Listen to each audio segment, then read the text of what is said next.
첫 번째 무료 연애 진단 사연은 단기간 연애, 장기간 이별 제외 방법이요. 이렇게 해가지고 간소화이다 라는 분이 올리셨는데, 줄여가지고 간다라고 그냥 불러달래요. 그래서 간다님으로 줄여서 이야기를 해드리도록 하겠습니다. 그리고 이 여자분이시고 23살의 유학생이시라고 합니다. 지금 멀리 해외에 나가신 분이고요. 어떻게 됐는지 사연 간단히 이야기해드리고, 예, 사연에 대한 이제 답변 좀 해드리도록 하겠습니다. 이게 아마 이제 장거리 연애 하시다가 이별 당하신 분들 아마 보시면 좋을 만한 사연인 것 같아요. 예. 자, 사연 한번 읽어드리도록 하겠습니다. 예. 안녕하세요. 저는 그냥 간다라고 불러주셔도 됩니다. 저랑 제 남자친구는 초장거리 커플이었어요.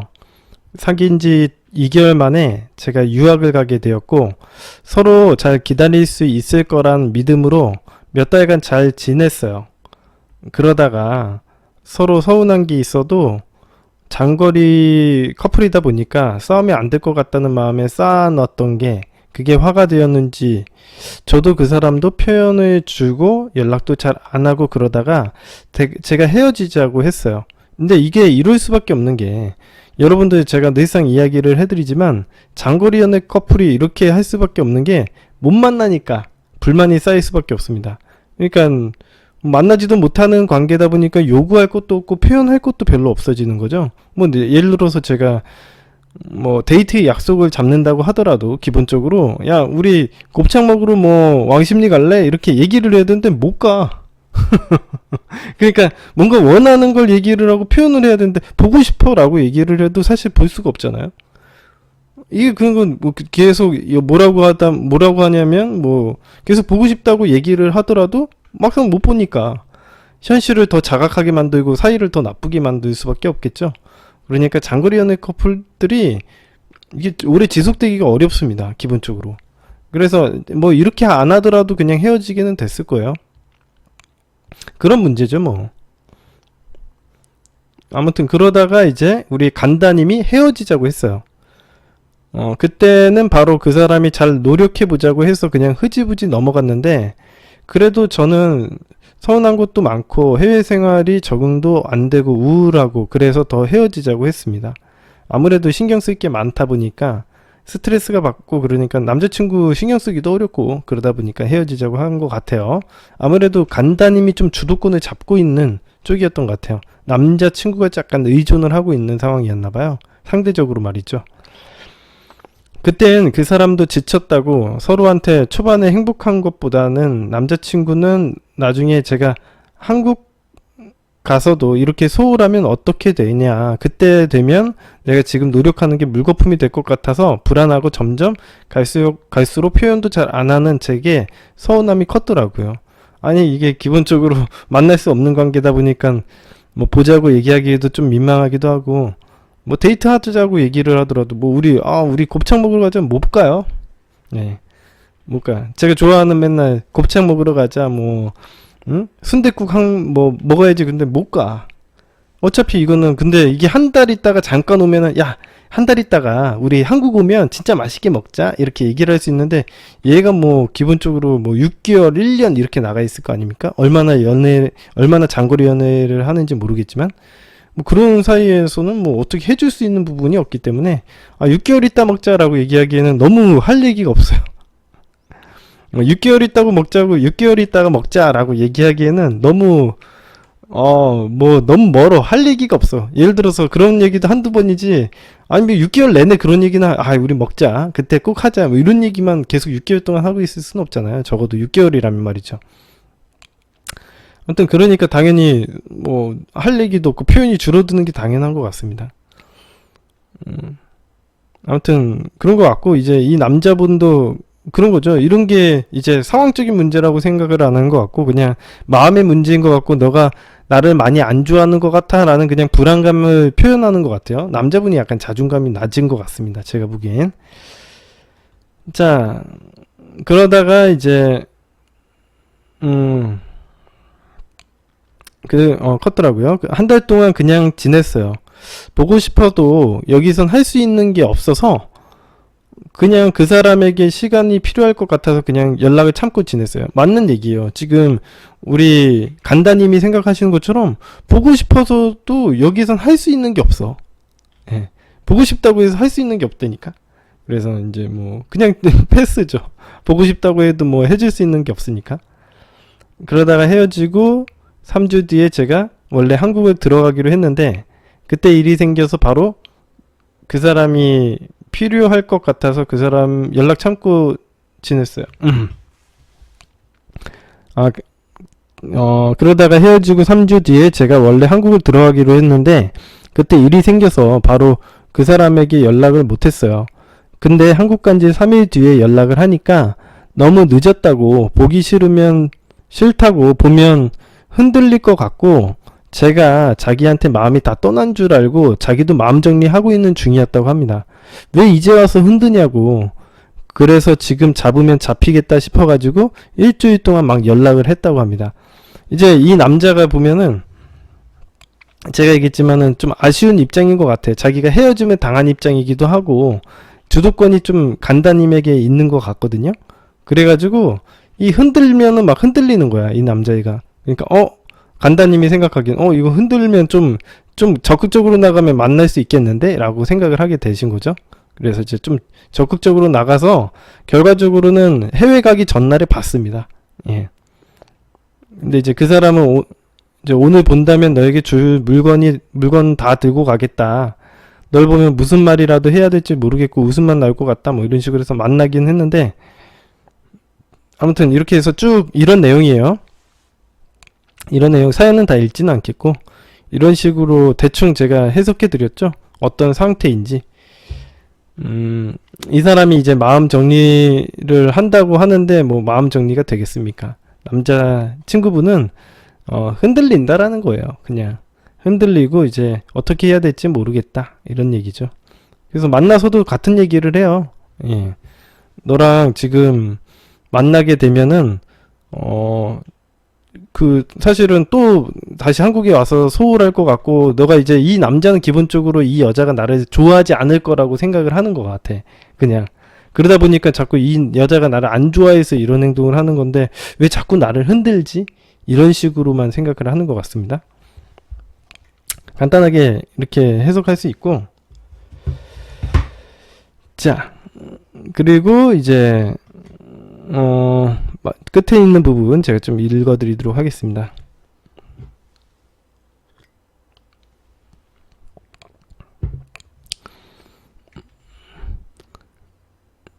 자, 이 사람이 이렇게 얘기를 했습니다.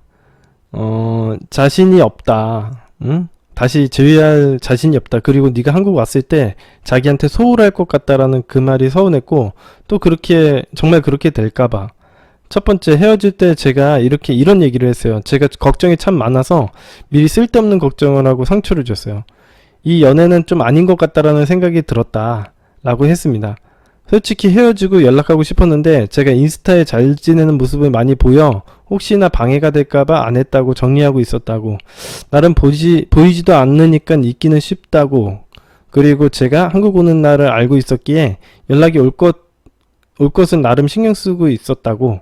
근데 안 와서 정말 끝이구나 생각하고 있었대요. 그러니까 이 남자는 계속 기다리는 입장이었던 거죠. 그래서 솔직히 흔들리지만 사람 연애 다 똑같고 설레는 마음으로 사귀고 힘들 때 헤어지고 근데 이게 이미 저랑은 힘들었기 때문에 더 이상 힘들고 싶지는 않대요. 그래서 알겠다고 하고 다음날 비행기를 타고 내려가서 연락을 했어요. 잘 지낼 테니까 잘 지내다가 한국 가서 웃으면서 보자고 이런 얘기를 했답니다. 네. 자, 이제 궁금한 거를 좀 답변을 좀 해드릴게요. 일단은 이 친구에 대한 남자에 대한 마음에 대해서 좀 물어보셨거든요. 남자의 마음. 먼저 남자분의 마음에 대해서 좀 다시 정리해서 이야기를 해드리자면 간다님을 좋아해요. 예, 주도권은 간다님이 가지고 있고 근데 이제 잘해보기 어려운 상황적인 문제로 헤어졌다라는 것도 어느 정도 이해하고 있고 그건 간다님이 자꾸 얘기를 해요. 실질적으로 헤어질 때나 이제 다시 만나게 됐을 때 자꾸 우리 상황적인 문제로 이거 또 똑같은 일이 반복될 것 같다 이런 식으로 간다님이 직접적으로 얘기를 합니다. 그래서 그리고 간다님이 헤어지자고 얘기를 하는 입장이었거든요. 이거 간다님이 지금 이 글을 쓰실 때는 저한테 제외를 시켜달라고 이제 글을 쓰셨지만 사실은 간다님이 헤어지자는 얘기를 했기 때문에 좀 약간 상황이 안 맞죠. 그러니까 간다님이 헤어지자고 하니까 어쩔 수 없이 그 남자는 헤어짐을 당한 입장인 거지. 근데 웃기잖아. 자기가 헤어지자고 해놓고는 왜 제의를 하려고 그래? 그러니까 남자는 그냥 거절당했구나 이렇게 생각을 하겠죠. 그리고 사실 남자분이 되게 억울해 하기도 해요. 이렇게 대화도 한 번도 해보지도 못하고 노력도 안 하려고 하고 그냥 헤어짐을 당하니까 억울하기도 할 거예요. 이 남자애가. 그러다 보니까 감정의 미해결 상태, 자이가르닉이라고 제가 전에 한번 강의로 이야기해드린 적도 있죠. 감정의 미해결 상태도 남아있을 거고. 다만 이 연애를 지속시켜 보면 미래에는 어찌되었든 간에 헤어질 가능성이 높은 상황이니까 제가 생각하기에는 지금 마무리를 짓고 한국 가서 재기를 노리는 게 맞는 것 같습니다. 그러니까 이 남자친구가 헤어짐을 당한 입장이고 가치가 상대적으로 간다님이 높으니까 이거는 언제든 기회는 있어요. 기회는 있으니까 나중에 한국에 들어오셔서 한번 재기를 노려보시는 게 맞는 것 같습니다. 간다님은 한국에 들어오시는 게 한 4개월 정도 있다가 들어오신다고 하거든요. 그래서 그때 한번 재기를 노려보시는 게 좋을 것 같습니다.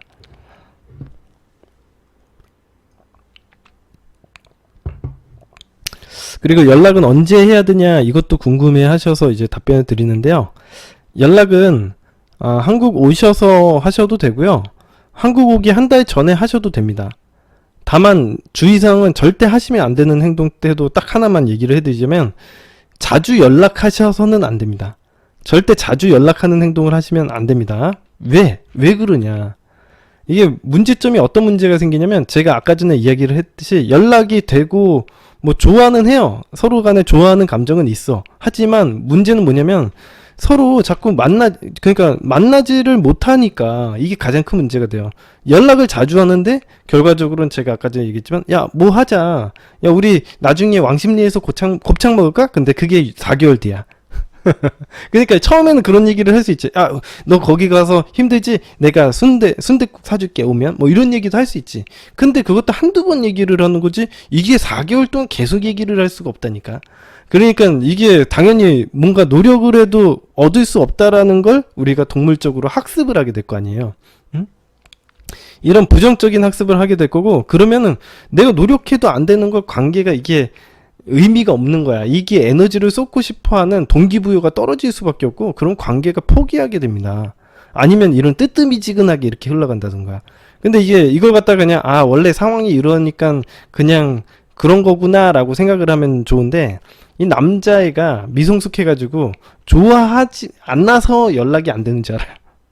좋아하지 않아서 연락이 안 되는 줄 알아. 얘가 열정적이지 않는 게 좋아하지 않아서라고 생각하는 거예요. 그런 식으로 생각을 하게 되면은 관계가 무너지게 되죠. 따라서 제가 생각하기에는 자주 연락을 하기보다는 한국에 오기 전에 한 달 전쯤에 연락을 해가지고 내가 한국 가서 한번 보고 싶다 이런 식으로 뭐 가서 그때부터 대화를 시작해도 늦지 않아요. 예, 한 달 전쯤에 연락해가지고 대화를 좀 시도를 해보고 내가 한국 가니까 뭐 기다리고 있어라 뭐 이런 식으로 뭐 가면은 뭘 하자 이런 얘기를 한 달 전쯤부터 시작하는 게 맞죠. 제가 얘기했지만 남자는 헤어짐을 당한 입장이다 보니까 아무래도 가치가 떨어졌을 거고 감정의 미해결 상태도 남아있을 테니까 한국에 와가지고 만나시는 게 어렵지 않을 거고 이렇게 하면은 이제 남자는 아마도 전체적인 한국에 와가지고 연락이 돼가지고 만나게 되면 얘가 유학을 가가지고 이게 만나기가 어려웠던 거구나 이런 식으로 상황적인 문제로 인식할 가능성이 높게 될 것 같아요. 그러면 이제 관계는 회복될 것 같으니까 좀 긍정적으로 봅니다. 저는 긍정적으로 봐요. 그리고 단기간 연애라고 하는데 그렇게 단기간 연애도 아니에요. 2달간 만났고 거기에 가서도 좀 몇 달간 유지는 했었거든요. 이제 그 상황이 갑자기 급변해서 그렇죠.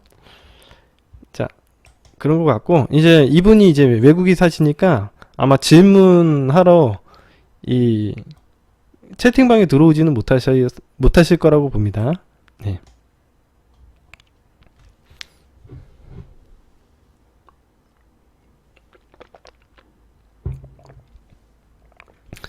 자, 오늘 스텔라님 들어오셨나요? 오늘 스텔라님 사연 상담해 드리거든요. 그 다음이 두 번째가 스텔라님입니다.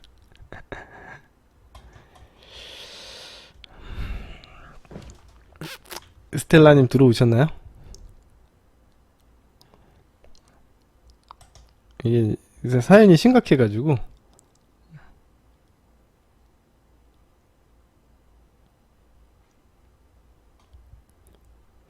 아, 스카이베어님은 장거리 연애예요? 스카이 제가 질문 좀 이따가 받을게요. 네. 자, 질문은 저장을 해놨다가,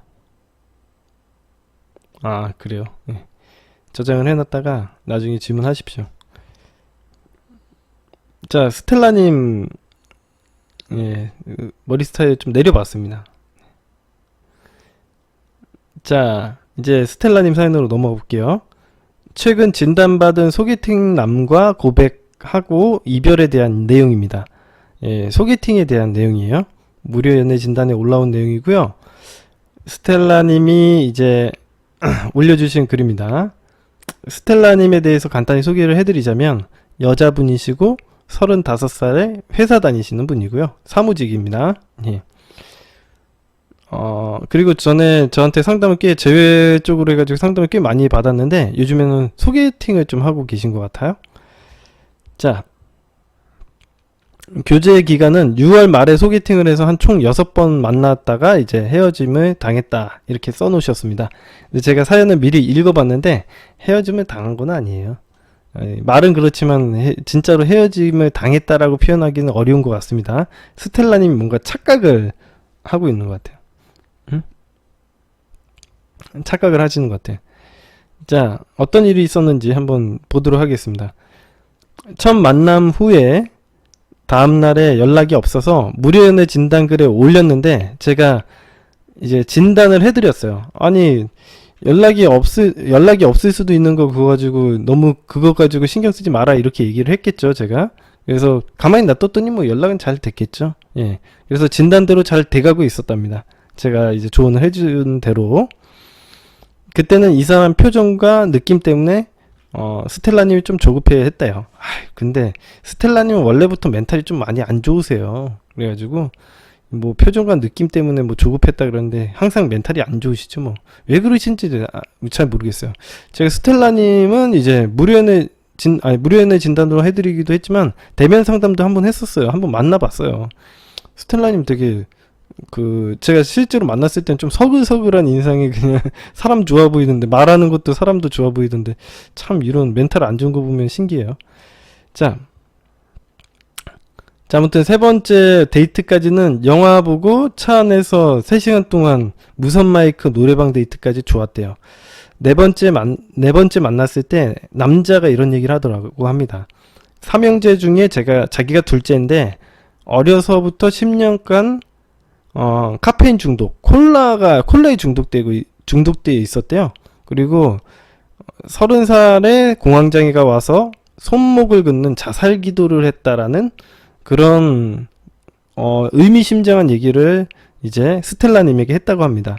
그래서 이제 그러고 이야기를 해놓고 나서 이제 스텔라님의 반응을 살피더래요. 그래서 이전에 만났던 여자도 그런 사실을 고백을 했더니 이제 그 사실을 알고 이제 헤어졌다고 얘기를 하더라고 합니다. 그래서 근데 이제 스텔라님은 그 얘기를 듣고 어떤 반응을 보였냐면 되게 바보같이 웃었대요. 그래서 하하하하 하고서는 계속 바보같이 웃었대요. 왜 웃었나 이렇게 써놓은 얘기가 왜 웃었나 봤더니 이게 좀 상황이 안 맞고 부적절한 행동인 건 자기는 아는데 이제 나는 뭘 남자를 만나도 계속 왜 이런 남자만 꼬이지? 이런 식으로 생각이 들어가지고 좀 초탈한 웃음이 나왔다고 합니다. 근데 이거는 설명을 들으니까 우리가 이해를 하는 거지, 이거는 상식적으로 이해가 안 되는 거예요. 이해가 안 되는 거예요. 약간 상식적인, 이거는 보통 일반선에서 넘어가는 것 같아요. 제가 보기엔 얘기가. 아무튼간 그런 제게 그래도 자신을 만나볼 것인지 제게 맡기고 싶다고 말했습니다. 그러니까 이 남자는 그렇죠. 나는 이런 단점을 가지고 있는데 이런 단점까지도 사랑해 줄 수 있어요? 이렇게 물어보는 거예요. 예. 근데 참 이 남자가 그렇다고 합니다. 상대방 남자는요. 외모도 잘생겼고 40세에 비해서 굉장히 동안이라고 하고요. 그리고 소심하고 겁이 많아 보인다고요. 그러니까 당연히 경계심이 심하고, 예. 이 스텔라님이 보기에도 경계심이 엄청 심해 보인다고 합니다. 이런 얘기도 했대요, 남자가. 어려서 학교 선생님에게 입술에 구멍이 나고 이가 부러지는 것 같은 구타까지 당했고 체벌을 당하기도 했고 친형에게도 자주 얻어맞은 사람이라고 합니다. 그래서 첫 만남 때도 턱 관절 이상으로 치아 교정, 골절, 사고 등으로 살면서 마취 수술만 한 10번 가까이 했다고 하고요. 한마디로 몸과 마음이 만신창이인 남자이더라. 이런 걸 이제 스텔라님이 써줬습니다. 자, 예, 그러고 나서 이제 어떤 일이 있었냐면, 그런데도 마지막 저녁을 먹자고 불러서는 집에 데려다주고 본인이 4번째 만났을 때 했던 고백한 말과 행동들이 너무 좀 수치스럽다. 왜냐면은 자기가 이런 얘기를 했는데 괜찮다고 얘기를 해야 되는데 스텔라님이 말을 안 했거든요. 여기에 대해서 말을 안 하는 거야. 이거에 대해서 생각만 하고 있고 말을 안 하다 보니까 남자애가 이거 괜히 얘기한 것 같다. 이런 식으로 좀 자기의 행동이 수치스럽다라는 표현을 하더래요. 자기가 너무 수치스럽다. 뭐 그러면서 그냥 오빠 동생 사이로 지내면 좋겠다라고 통보를 하더랍니다. 그래서 이 스텔라님은 전에 고백한 것에 대해서 어떻게 받아줄 것인지에 대해서 생각하고 있는 와중이었는데 좀 당황스러웠다고 해요.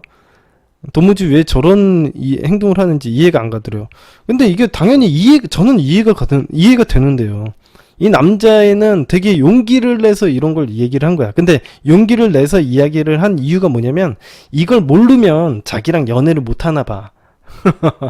내가 생각하기에는 이 남자가 그런 부분 자기가 막 손목 긋고 자살하는 행동에 대해서 얘기를 한 이유는 이런 행동들이 좀 지금도 지속되고 있나 봐요. 제가 보기엔. 그러니까 이런 부분을 이해해주지 못하면 자기를 못 만나는 거지. 응? 근데 이제 이거 갖다가 이제 고백을 했는데 이거에 대한 묵묵부답이다 보니까 아무래도 이 남자애가 경계심도 심하고 멘탈도 떨어진 남자일 거 아니야. 그러다 보니까 괜히 얘기한 것 같다. 내가 실수한 것 같다. 야 취소. 나 그런 거에 대해서 이제 너한테 더 이상 그러니까 오래 시간을 주기는 어렵겠죠. 이 남자의 멘탈 상황으로 봤을 때는 자기가 이런 걸 얘기를 하고 무던하게 기다릴 거라고 생각하세요? 이 남자가? 그럴 수 없겠죠. 상식적으로 이 남자가 멘탈이 그렇게 좋았으면은 본인 연애 어려워하지 않았을 거예요. 이런 얘기도 안 했지. 자기가 문제가 아니면 이런 얘기를 안 했지. 근데 내가 보기에는 그 정도의 기다릴 수 있을 만한 여유를 가진 남자라고 보이지 않는데 지금의 사연들만 보더라도 왜 갑자기 이런 거 갖다가 통보를 했는지 이해가 안 되신다고요? 저는 너무 이해가 되는데요. 예. 너 그렇게 이 남자가 이렇게 얘기한 거지. 그렇게 고민하는 거 봤더니 문제 있는 것 같네. 나 이제, 이거 발 빼야겠다. 라고 생각을 한 거죠. 야, 내가 까이기 전에 빨리 발 빼야겠다. 이렇게 생각한 멘탈 털려서 그런 행동 했을 거 아닙니까? 왜 이해가 안 된다고 하는데 저는 이해가 너무 잘 되는데 왜 이해가 안 된다고 하죠?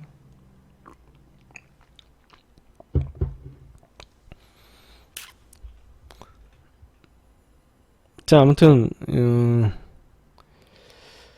그래서 이 사람을 다시 만나서 넘어오게 하고 싶대요, 스텔라님이. 예, 그래서 3개월 뒤로 가능할까요? 근데 이렇게 했겠는데, 자, 제가 이야기해드리고 싶은 건 그래요. 제가 이 남자가 뭐 올바른 남자다, 나쁜 남자다 이런 거에 대해서 논하지는 않고요. 이 지금 스텔라님이 맞는 상황에 맞는 행동을 하는지만 제가 이야기를 좀 해드리도록 하겠습니다. 예.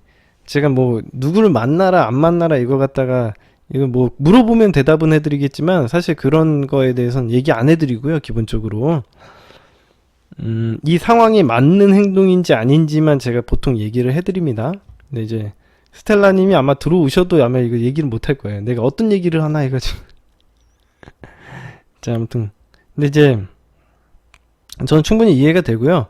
이 남자가 이런 그냥 오빠 동생으로 지냈으면 좋겠다라는 통보를 하는 건 정말 스텔라님을 깐 게 아니에요. 물론 깠을 수도 있지. 그러니까 인내심이 부족해서 깐 거지, 이거는 정말 싫어해서 깠다고 볼 수는 없습니다. 예. 좀 그냥 인내심이 부족해가지고, 나를 이해 안 해주나 보네. 겁을 먹고선 도망치는 거죠. 예. 그래서, 그러면 이제 얘기하면 되죠. 뭐, 그게 아니라, 내가 너를 갖다가 이렇게 행동을 하는 거는 너에 대해서 부정적으로 생각하는 게 아니라 나도 이거 내 삶에 대해서 고민을 하고 있었다. 얘기를 하면 사실대로 좀 얘기를 하시면 돼요. 근데 이거 갖다가 뭐 3개월 뒤에 뭐 연락을 해야 되냐 이렇게 얘기하는데, 물론 연락은 해보셔도 되긴 하죠. 근데 아마 연락은 안 받을 가능성이 굉장히 높다고 봐요. 이런 경계심이 심한 남자들은 연락 안 받을 가능성이 높고, 보통 여유가 있고 그래야지 상대방의 상황을 이해해주고 연락도 받는데요. 이런 상황에서는 연락을 안 받을 가능성도 굉장히 높습니다. 그래서 그냥 상황을 잘 이야기해 주시면 될 것 같아요. 아니다, 뭐 너가 너에 대해서 그런 부분에 대해서 생각을 한 건 아니고, 뭐 내가 뭐 바쁜 일이 있었다 이 정도로 둘러대가지고 그냥 넘어가면 되지 뭐. 응? 아니면 개인적인 생각 때문에, 뭐 개인적인 일 때문에 좀 바빠서 그렇다 이렇게 얘기하면 되지 뭐. 근데 이런 행동 자체가 이상하잖아. 사실은 스텔라님도 사실은 자기가 상황적으로 좀 안 맞긴 하거든. 오랫동안 시간을 끌게 되면 상대방 입장에서는 나에 대해서 부정적으로 생각하는 것 같다 그러면 더 발 빼겠지, 당연히.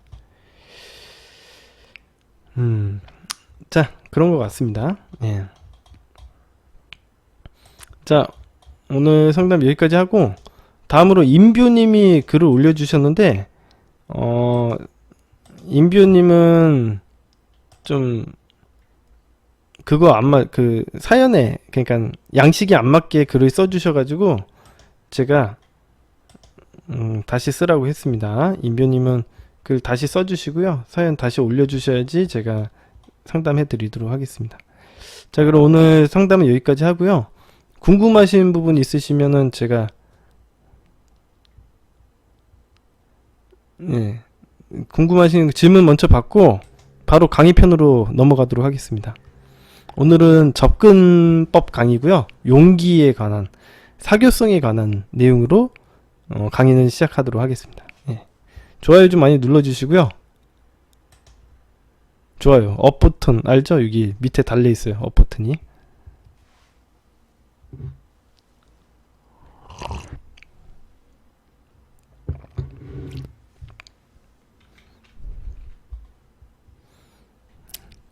재미없으시면은 제가 바로 강의편으로 진행하도록 하겠습니다.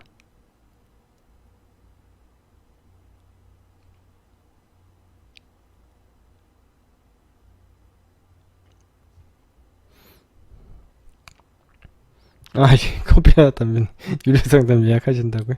네, 알겠습니다.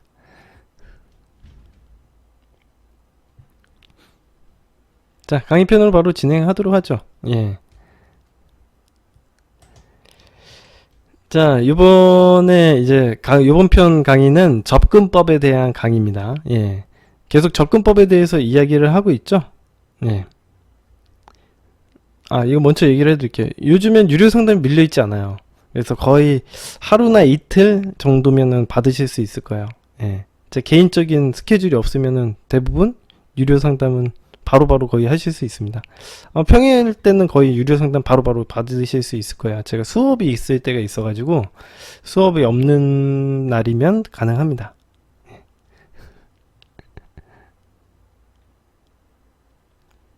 몰라요, 제 비속인가 뭐. 다들 제 강의 듣고 잘 하시나 보죠. 잘 됐습니다, 저는. 예. 자, 제가 이게 상담이 안 들어오면 저는 이제 양질의 컨텐츠로 이제 동영상 편집 같은 것도 할 시간이 좀 많이 생겨가지고 저야 좋죠. 네. 자, 접근법 강의로 바로 넘어가도록 하겠습니다. 오늘 강의편은 넘어갈게요. 이제 접근법 강의, 저번 편부터 제가 시작을 하고 있는데, 이번 편에서는 이제 용기의 필요성에 대해서, 그리고 사교적인 행동에 대해서 이야기를 좀 해드리도록 하겠습니다. 자, 우리가 접근을 하는 거, 이게 진짜 필요한 행동이에요. 우리가 기본적으로 사람들과 친해지는 것부터 시작을 해야겠죠? 근데 많은 연애를 잘 못하시는 분들은 어떻게 생각을 하냐면, 사람들과 친해지는 것부터 생각을 안 하고, 고백하는 것만 생각을 해요. 내 마음을 어떻게 표현하지? 이것만, 고백 타이밍만 노립니다. 연애를 정말 모르시는 분들이죠. 예. 상대방이 나를 좋아하는 것 같은데 나도 이 좋아하는 감정을 표현을 해야겠다 이렇게만 생각을 하시더라고요. 연애를 진짜 모르시는 분들, 모태솔로 막 이러시는 분들 있죠. 자, 그래서 요거에 대해서 좀 생각을 하실 필요가 있습니다. 우리가 얼마나 용기가 필요한지에 대해서 한번 이야기를 해보죠. 사교성에 대한 이야기도 해보고요. 자, 우리가 왜 여자들과 사교성을 가지고 가야 되느냐, 남자들과 사교성을 가지고 가야 되는가, 이런 거에 대한 얘기를 좀 해보도록 하겠습니다. 자, 여러분이 고등학교를 다닌다고 한번 생각을 해보세요. 여러분들 고등학교 1학년이라고 생각을 해보십시오. 여러분들이 많은 친구들에게 인기가 있고 매력적인 사람이라고 느끼게 만들려면은 어떻게 해야 할까요? 여러분들이 고등학교 1학년이에요. 근데 고등학교 반 학생들에게, 내 같은 반 친구들에게 인기 있고 매력적인 사람으로 느끼게 만들려면 어떻게 해야 될까요? 이건 꼭 남녀공학일 필요는 없습니다. 예. 남자들만, 동성 친구들만 있어도 상관없습니다. 어떻게 해야 될까요? 자, 먼저 여러분들이 아마 고민을 한번 해보시고, 먼저 제가 고등학교 1학년을 다닐 때 한번 어떻게 했나 이렇게 생각을 해본 건데 한번 참고해서 한번 들어보십시오. 제가 고등학교 1학년입니다. 내가 1학년 3반에 배정을 받고 반에 들어가 봤더니 한 반에 한 30명 정도의 친구들이 모여 있어요. 그죠? 그리고 반 친구들을 쭉 살펴보니까 뭐 당연히 여러 가지 인간들이 한 반에 모여 있습니다. 어떤 친구는 뭐 개구쟁이 스타일이고요. 어떤 친구는 뭐 공부를 되게 공부만 하는 공부벌레 스타일도 있고, 어떤 친구는 뭐 싸움을 잘하고 양아치 같은 놈도 있고요. 어떤 친구는 소극적이고 뭐 오타쿠처럼 저 구석에 처박혀 있는 애들도 있고, 어떤 친구는 괜히 주변 사람들에게 시비 거는 이상한 놈들도 있을 수 있어요. 예. 진짜 각양각색의 사람들이 다 모여 있겠죠. 아마도 사람들은 새롭게 모인 공간 안에서요, 이제 누구나 자신만의 세력이 필요할 겁니다. 왜냐면 인간은 사회적인 동물이고 자기의 편이 없다는 거는 자기가 도태당할 수 있다라는 뜻과 일치를 하기 때문에 동물적으로 자기의 세력이 필요하다고 생각을 해요. 그래서 누구가 자기 편이 돼야 된다고 생각을 하거든요. 근데 이제 누군가가 자기 편이 친구가 필요하지만 대부분의 사람들은 선뜻 모르는 사람에게 가가지고 용기 있게 먼저 야 친구하자 라고 얘기하는 걸 제가 본 적이 없어요. 빠르게, 그러니까 자기 주변에 있는 사람들에게 먼저 다가가가지고 야 친구하자 라고 얘기를 하는 사람들이 왜 없어요? 왜? 여러 가지 생각이 듭니다. 동성 친구들 간에도 괜히 내가 먼저 손 내밀었다가 거절당하면 사람들 앞에서 쪽팔리지 않을까? 괜히 내가 얘기했다가 걔는 별로 마음에도 없는데 내가 괜히 손 내밀어가지고 이상한 사람 취급당하는 거 아니야? 이런 식으로 여러 가지 생각을 해가지고 먼저 다가가지 못하는 사람들이 많습니다. 사회에 가면은 다 그래요. 고등학생들 뿐만 아니라 중학생들도 그러고요. 제가 여태까지 살아온 세상들은 항상 그랬습니다. 사람들은 소극적이에요. 예. 자기가 먼저 나가가지고 야 친구하자 라고 선뜻 나가는 애들은 몇 명 안 돼요. 이 반 30명 안에서 그런 애들은 진짜 두 명, 세 명? 먼저 좀 사교적으로 하는 애들은 아주 소수예요. 모든 모임에서. 자, 이렇게 사람들이 주저하고 있을 때 내가 먼저 다가가서 반갑게 인사를 하고 성공을 하든 못하든 내가 호기심을 가지고 상대방을 알아가려고 하면요, 상대방은 처음에는 좀 어색해할지 모르겠지만 차츰 나에게 문을 열고 친구로 생각을 하게 되더라고요. 그래가지고 이런 식으로 초반에 많은 친구들을 갖다가 내가 알고 지내게 되면요, 그것들은 굉장히 나에게 득이 됩니다. 나는 인기가 당연히 있게 되고요. 이 반에서 내 이름을 모르는 사람이 없어요. 네, 미르코라는 사람을 모르는 사람이 없어요. 이 반 안에서는 제 실명은 변혜권인데 변혜권이라는 사람을 모르는 사람이 없어요. 예. 이런 방식으로 친구들을 많이 만들게 되면은 뭐 내가 위험에 처했을 때, 예를 들어서 내가 준비물을 깜빡하고 안 가져왔다든가, 아니면은 어떤 애가 나를 괴롭히려고 할 때 내 반 애들이 내가 친구잖아. 그러면은 야 저 해군이 건들지 마, 이렇게 얘기하는 애들도 있어요. 진짜 저는 그런 경험을 많이 해봤습니다. 이런 식으로 친구들을 사귀다 보면요, 내가 어떤 상황이 있어서 이 인맥을 가지고 있는 건 서로에게 득이 되는 행동이고, 그런 공고한 동맹들은 여러분에게 도움이 될 수 있는 거예요. 응? 연애도 마찬가지라고 생각합니다. 저는 대부분의 사람들은 누군가가 옆에, 누군가의 어떤 이성이 필요해요. 응? 옆에 누군가가 무조건 필요하다고 보시면 돼요. 이건 동성 친구들은 어떤, 제가 얘기했지만 동맹이고 어떤 이득 관계로 좋아하는데, 연인이라는 거는 무조건 필요해요. 내가 남자는 여자라는 이유만으로도 필요하고요. 이런 인맥들은 무조건 필요한 겁니다. 하지만 대부분의 사람들은 그저 기다리고만 있죠. 기다리기만 하고 먼저 적극적으로 나서는 사람들은 더욱더 적습니다. 예. 동성 간의 관계에서는 그나마 내가 친구들, 남자라는 걸 서로가 어느 정도 알고, 얘도 남자고 나도 남자니까 이해를 하죠. 그래서 약간 적극적으로 나가는 애들이 필요에 의해서 있을 수 있다고 생각을 합니다. 근데 남녀 관계에서는 더 몰라. 서로 이성 간에는 서로가 더 잘 모른다고 생각하기 때문에 접근하는 데 있어서 더 꺼려해요. 더 소극적이죠.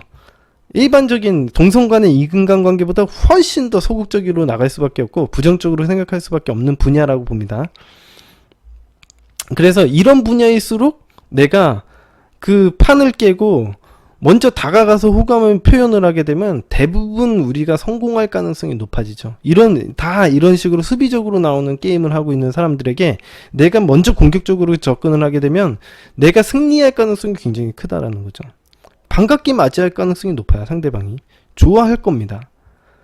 제 경험상 이런 식으로 가만히 있고 지키기만 하는 게임, 나를 지키기만 하려고 하는 게임을 하는 사람들은요, 매우 외롭고 고독합니다. 다른 애들은, 반의 친구들, 다른 애들은 친구 하나 둘씩 사귀기 시작하는데 나만 친구가 없다고 생각을 해봐요. 그러면 얼마나 위기감을 느끼게 될까요? 우리가 나이가 들어가면서, 연애도 마찬가지예요. 우리는 나이가 들어가면서 점점 우리의 가치는 떨어져가고 젊음은 사라져가는데 다른 애들은 막 결혼을 한단 말이야. 나는 결혼을 하지 않고 나는 여자친구 남자친구조차 없어. 위기감 느끼잖아요, 실제로. 그죠? 당연히 이런 식으로 위기감을 느낄 수밖에 없고, 실질적으로 현실에는 아무 친구도 없는 상태이기 때문에 나 혼자 난 괜찮아 라고 얘기하는 건 정신승리만 하는 거죠. 그죠? 그런 불리한 상황을 누가 만들려고 하지도 않았고, 자기 혼자 기다리느라고 그런 불리한 상황이 연출이 됐죠. 그런 불리한 상황에서 누군가가 말을 걸면은 경계심이 심하거나 상대방을 갖다가 대단한 가치 있는 사람으로 생각해서, 왜냐면 나한테 말 거는 사람이 없잖아, 별로. 그러면 누군가가 나를 말 걸어주는 건 대단히 좋은 거예요. 그죠? 야, 왔어. 그죠? 이런 식으로 둘 중에 하나인 행동을 하게 됩니다. 연애가 딱 이렇죠. 여러분들이 하는 연애가 이런 거죠. 누군가를 되게 경계심이 심해가지고 얘가 나 뭐 하려고 하는 거 아니야? 적극적으로 거부하거나, 아니면은 반대로 얘를 갖다 너무 대단하게 생각해서 쫓아다니기만 하죠. 여러분들이 딱 하는 행동이 이런 사교성이 떨어지는 행동이잖아요. 수비만 하다 보니까. 그런 행동은 관계를 어색하게 만들고 부담스럽게만 만들고 관계를 망치게만 만들 수 있습니다. 당연히 너무나도 쓸데없이 과도한 호감을 보이는 행동이나 과도한 경계심을 보이는 행동은요, 인간관계의 장벽일 수밖에 없습니다. 인간관계를 잘하거나 연인관계를 개선시키는 행동이라고 볼 수는 없어요. 자, 이런 연인관계도 인간관계랑 마찬가지입니다.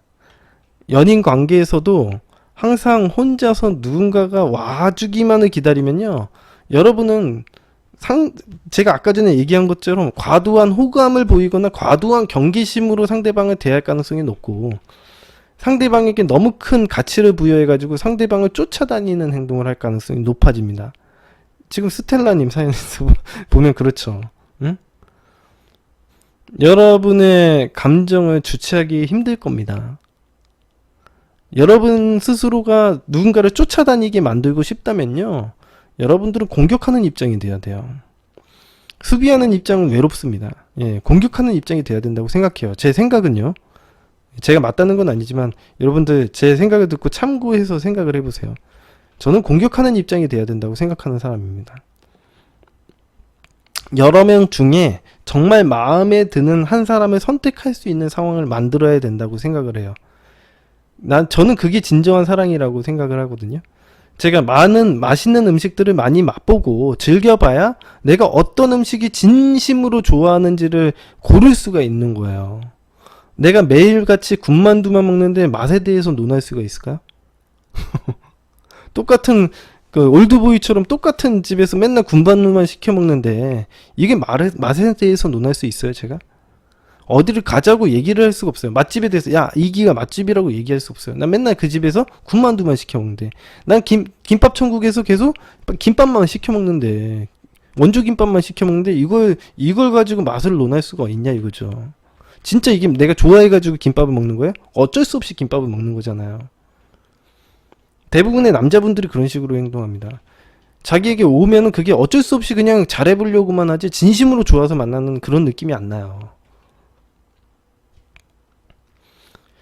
여러분들이 제대로 된 사랑을 하려면 진짜 여러 이성을 만나고 그 중에서 선택할 수 있는 상황을 만들어야 됩니다. 기본적으로 그러려면은 다른 여자들, 남자들과 사교적으로 지내야 돼요. 사교성이 떨어져가지고 자기가 선택할 수 있는 입장이 안 드니까. 당연하잖아요. 이건 너무 당연한 얘기를 하잖아요.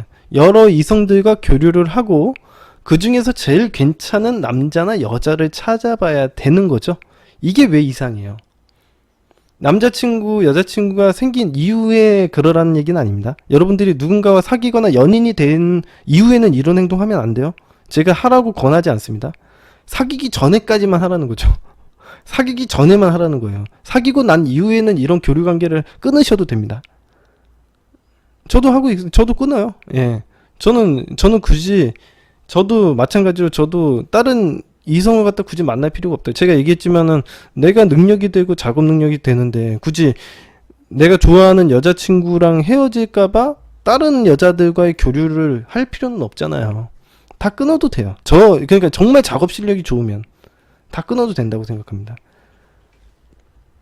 저는 그렇게까지 그 양다리나 이런 걸 하는 남자애들이 실력이 좋아서라고 생각하지 않아요. 저는. 제가 얘기했지만 어디까지나 사귀기 전에는 여러 사람을 만나볼 수도 있지 않냐 이거예요. 제가 얘기했지만. 응? 사귀기 전까지는, 응? 사귀고 결혼해서 그러라는 게 아니라 사귀기 전에는 그러라는 거죠. 나중에 사귀고 나서 그러지 말고, 사귀고 나거나 결혼해서 그러지 말고, 응? 나중에 이게 사람 안 만나보고서 나중에 결혼해가지고는 자기가 잘못 선택했다고 바람피지 마시고. 진짜 그런 사람들이 되게 많아요. 어쩔 수가 없어. 근데 그 뭐 이혼이 간단하게, 애는 크지 뭐 이혼이 간단한 문제가 아니라서 그래요.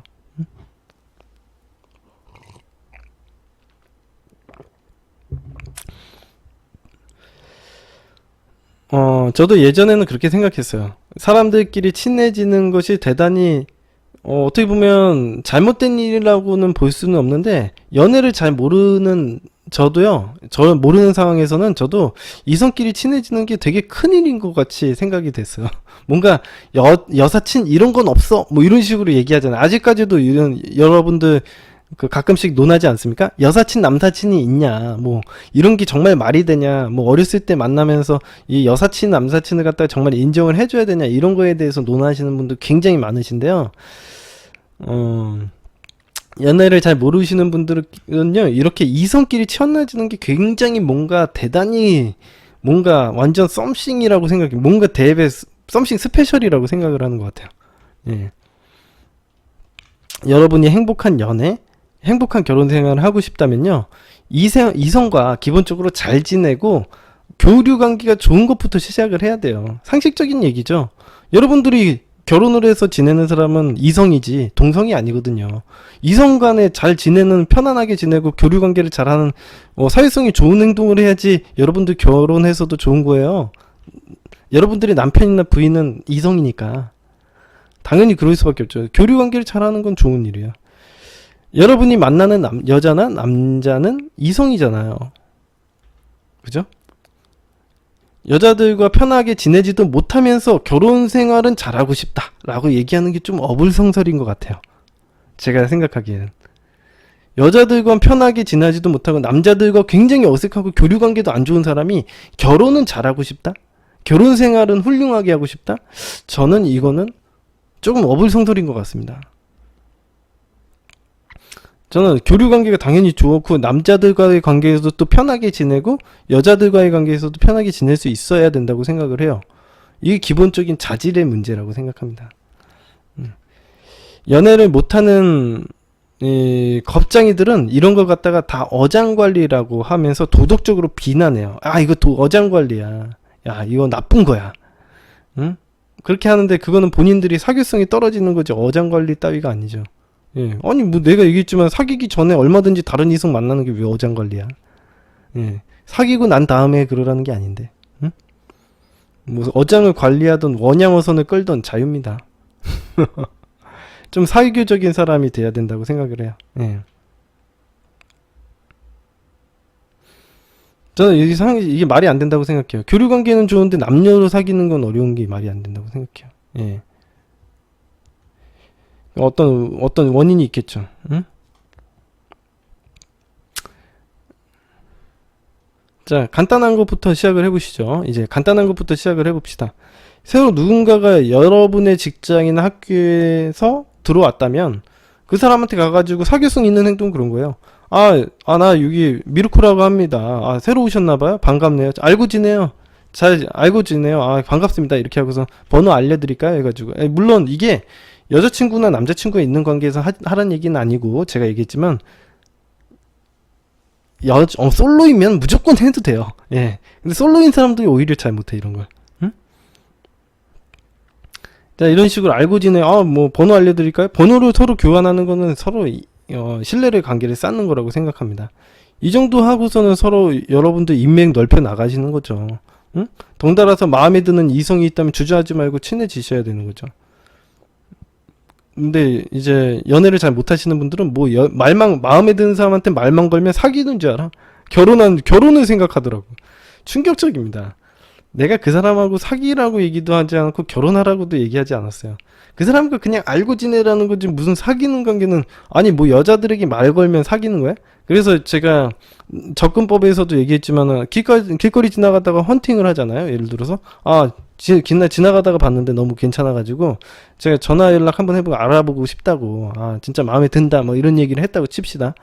근데 마음에 들어서 알아가고 싶은 거지 그 사람하고 사귀자는 얘기가 아니에요. 근데 이제 그런 거죠. 당연히. 근데 이제 상대방한테 이런 얘기가 많이 나오죠. 저 남자친구 있는데요. 그러면 우리는 제가 벌써 남자친구 하려고 하는 거 아니라고. 그냥 알고 지내고, 인연을 이어나가고 싶어서 그렇다. 근데, 뭐 남자친구가 싫어해요. 그러면 어쩔 수는 없는 건데, 일단은 그러는 거죠. 뭐 당장 남자친구가 되려고 하는 건 아니니까. 자, 아무튼간 이런 식으로 제가 사귀라는 얘기가 아닙니다. 그냥 알고 지내고 사교성 있게 지내라는 거지, 뭐 나쁜 것이 아니잖아요. 그러니까 알고 지내는 게 뭐가 나쁜 겁니다. 사교성 있는 게 왜 나쁜 거예요? 친구도 사귀지 말아야지. 그러면 혼자 집에만 꽁 박혀 있다가 갑자기 시집을 가야 되는 건데 그게 말이 안 돼서 그런 얘기를 있을 수가 없잖아요. 그죠? 갑자기 집에 꽁 박혀 있다가 갑자기 뭐 장가를 가거나 갑자기 어느 불현듯 시집을 간다는 일은 있을 수가 없는 일이잖아요. 그러니까 그런 일은 꿈에도 생각을 하지 않으셨으면 좋겠습니다.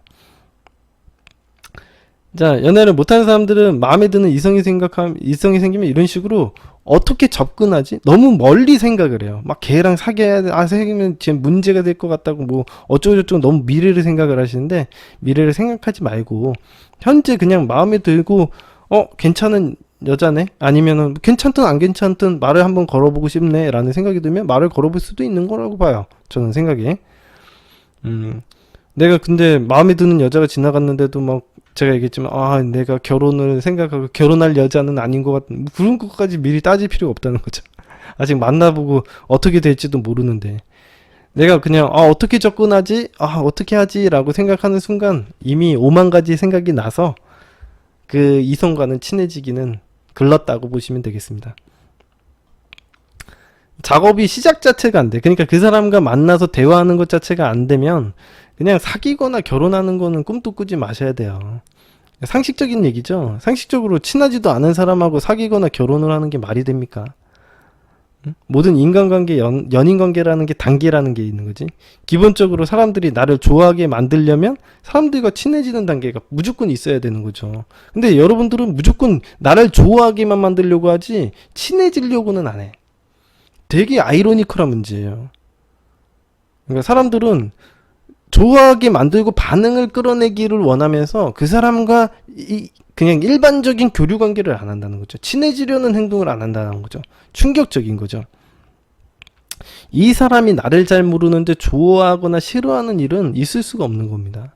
만약 나를 잘 모르는 상황에서 좋아하거나 싫어한다. 그러면 이건 진짜 나를 좋아하거나 싫어하는 게 아니라 단순히 외모나 선입견을 가지고 나를 착각하는 거죠.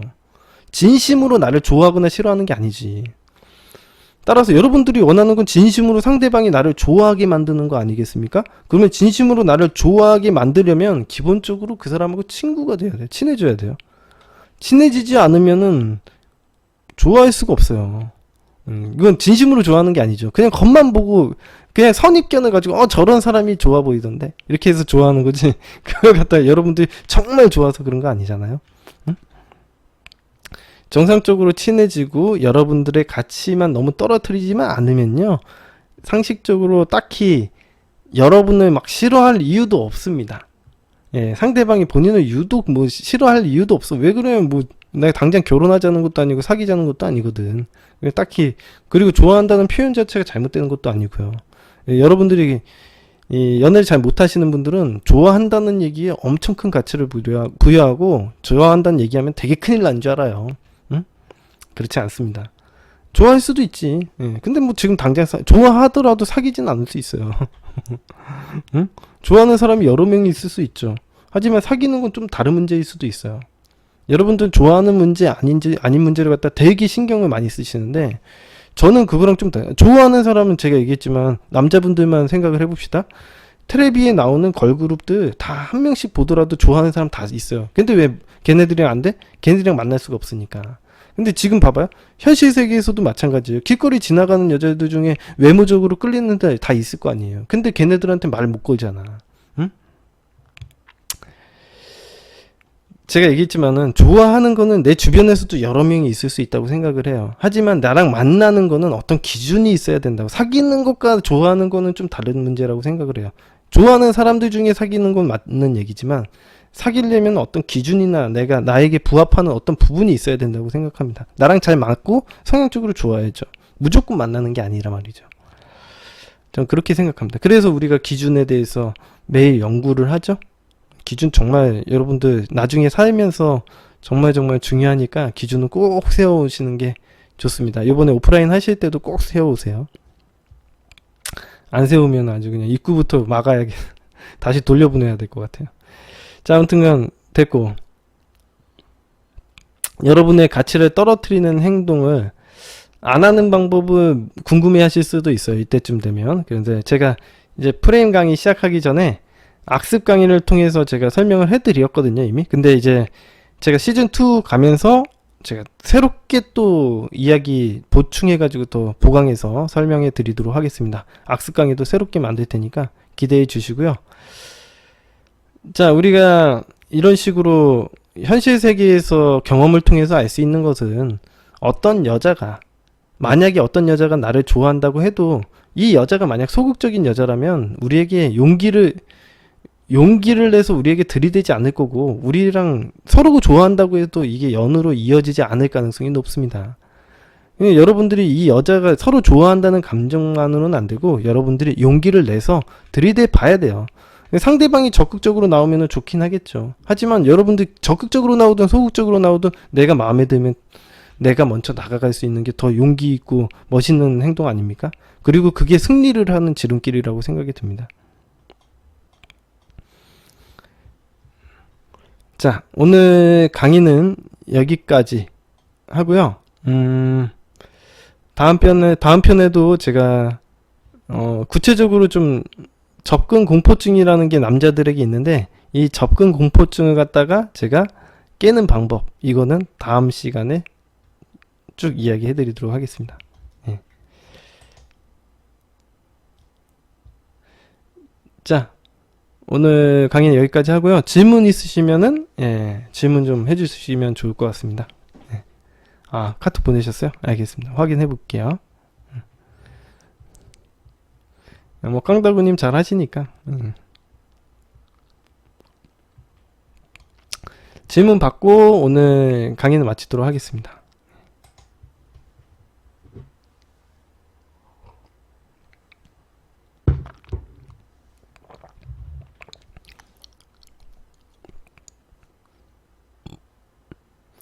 질문 없으면은 이제 마무리. 아까 있다는 분 어디 갔습니다. 그럼 빨리 끝나는 거죠. 아, 뭉차님. 아, 뭉차님 맨날 질문하죠. 아, 스카이베어님이죠? 예. 자,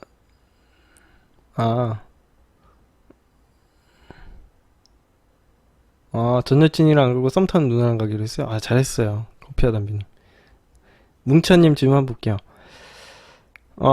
전 남친이랑 연락 중이고 만나기로 약속도 잡았는데 지난번 만났을 때랑 저랑 절대 다시 연애 안 한다 했거든요. 만나다 보면 사람 마음이 바뀌기도 할까? 당연하죠. 당연하죠. 인간의 마음이라는 게 고정되어 있는 게 아닙니다. 그러면 처음 좋아했었던 마음 끝까지 가야죠? 그런 일이 있어요, 없어요? 없죠.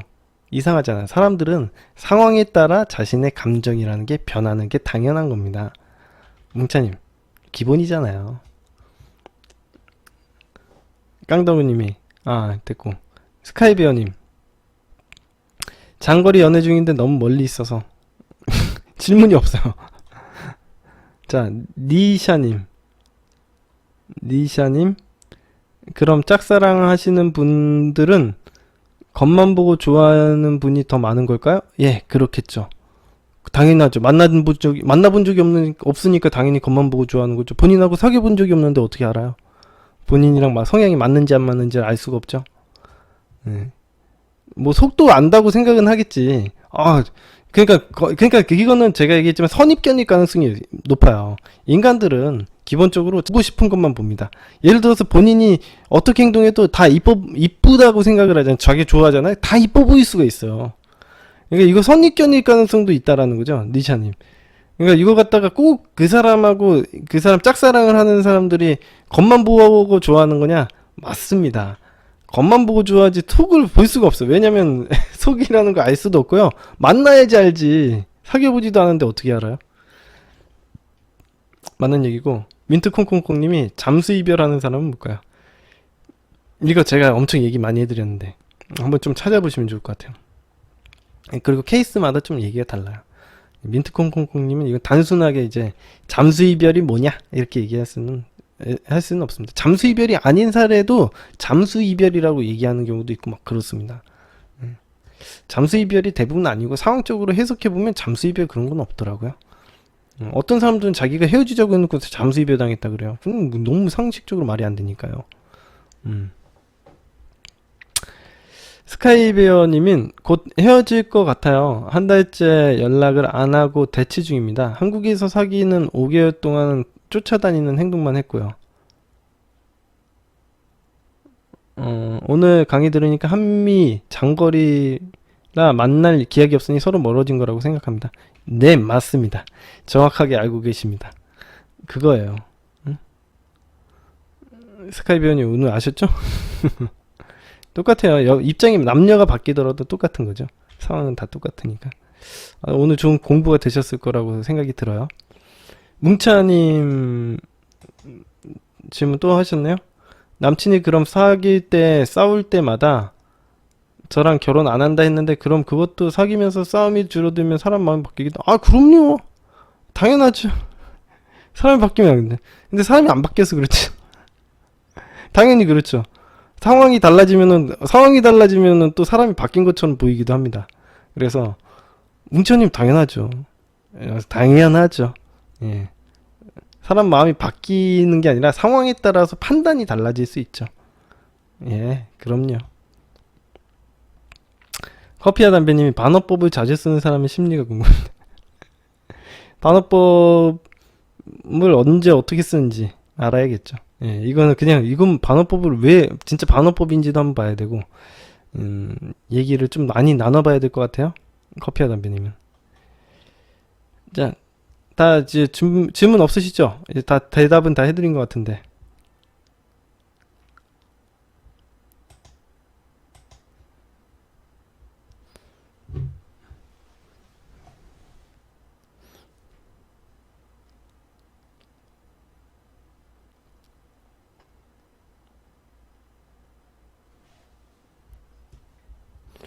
자, 이제 질문 없으시면은 제가 오늘 수업 마치도록 하겠습니다. 강의 마치도록 할 거고요. 고생 많으셨습니다. 예. 스카이비어님 마지막으로 질문하시네. 헤어지자는 말 없이 그냥 가만히 잠수 이별하는 게 맞을까요? 아, 그렇게 하셔도 상관없죠. 예, 꼭 헤어지자는 말을 할 필요는 없다고 봐요. 예, 근데 이건 사람들마다의 방식이고요. 만약 저였다면은 헤어지자고 얘기했을 겁니다.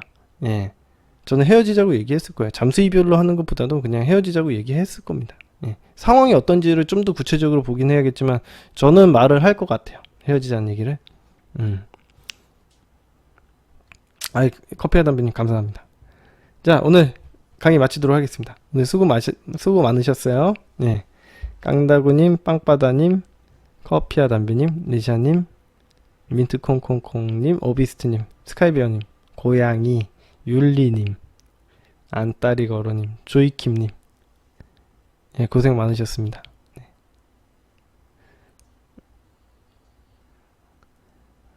제인지님, 연애원추님, 조조님, 뭉차님, 예, 반갑습니다. 예, 고생 많으셨습니다. 예, 다음 주 화요일날 봬요. 예, 사랑합니다, 다들. 자, 고생 많으셨고요. 예, 포레스트님도 들어오셨었네. 예, 자, 빠이빠이. 예, 들어가세요.